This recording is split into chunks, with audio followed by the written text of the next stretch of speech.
Hola, ¿cómo están? Yo soy Fran y les doy la bienvenida a Descanso Curioso. En este primer video vamos a hablar sobre una de las aventuras más épicas del siglo XX.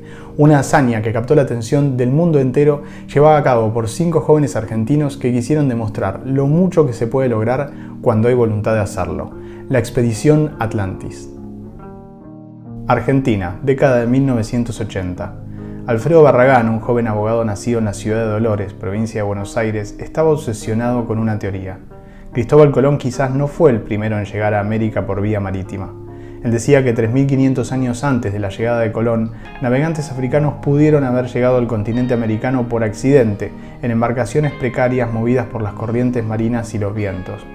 Si bien había algunos argumentos para sustentar esa teoría, en esa época se creía que eso era imposible y que las únicas civilizaciones que habían llegado a América antes de Colón lo habían hecho por la zona del actual estrecho de Bering, provenientes de Asia.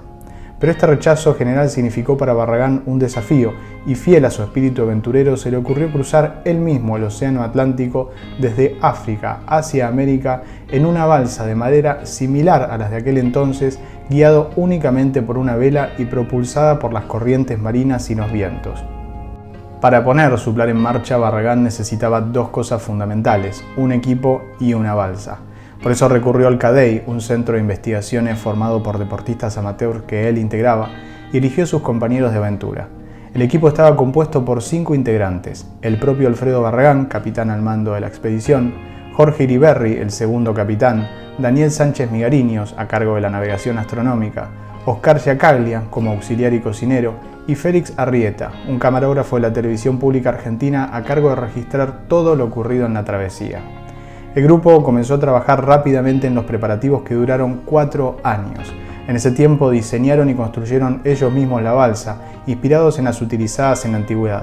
Todo fue hecho por ellos, que incluso viajaron hasta Guayaquil, Ecuador, donde entraron en los bosques para conseguir los troncos por su cuenta.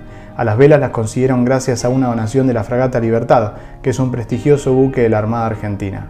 No aceptaron sponsors ni contratos comerciales a pesar de recibir importantes ofertas.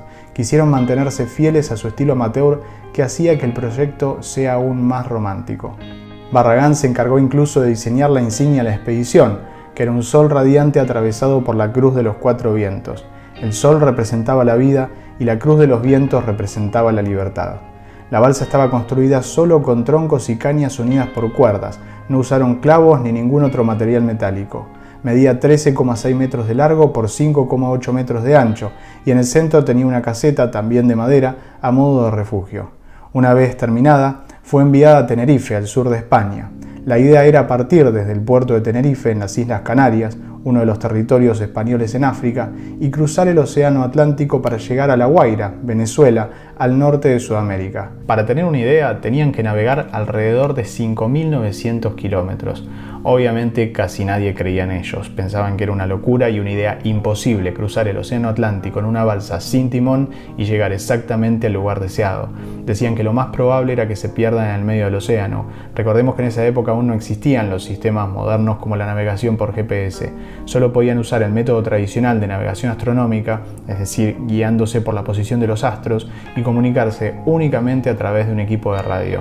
Nada parecía fácil, y quienes podían enseñarles ya no estaban desde hacía 3.500 años, pero ellos querían dar una lección.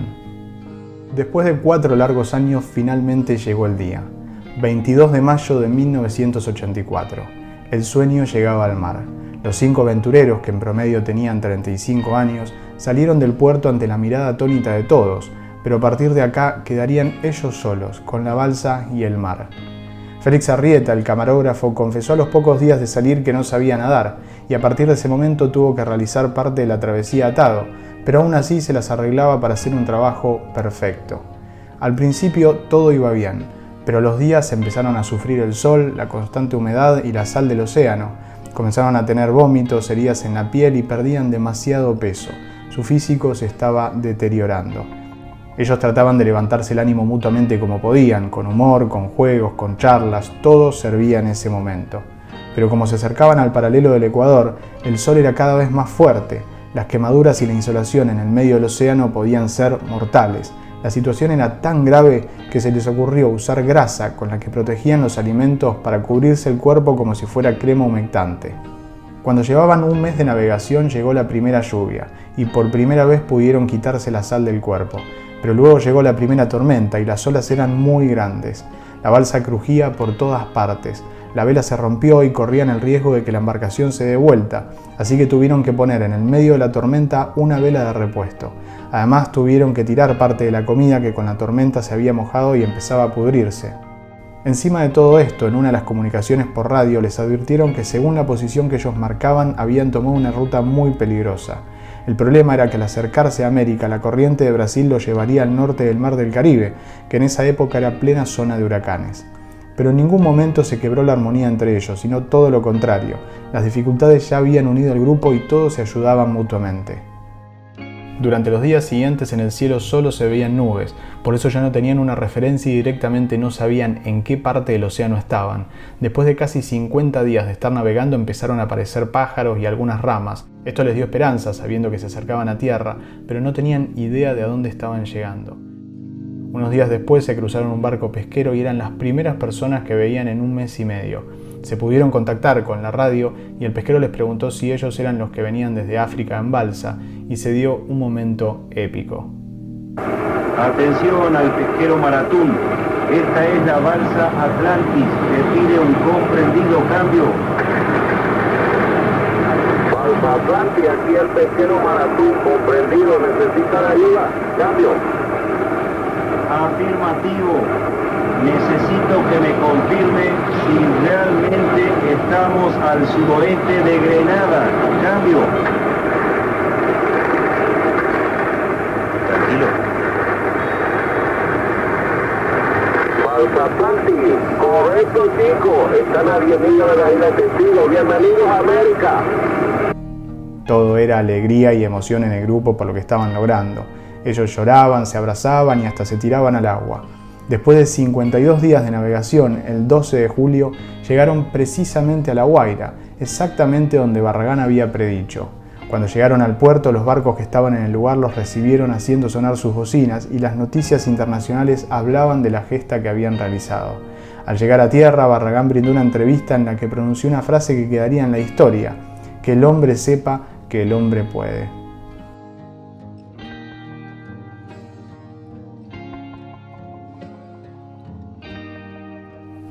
Me pareció interesante traer esta historia en primer lugar porque como aventura es sorprendente, pero además porque ellos quisieron dar una lección de vida y lo hicieron. Esta expedición fue un aporte muy importante para la ciencia, pero sobre todo fue una invitación a las personas a creer en sí mismas. Espero que les haya gustado este primer video y que además de lo asombroso de la historia en sí, sea una invitación a realizar aquellas cosas que hoy consideramos imposibles, pero que quizás son simplemente difíciles. Muchas gracias.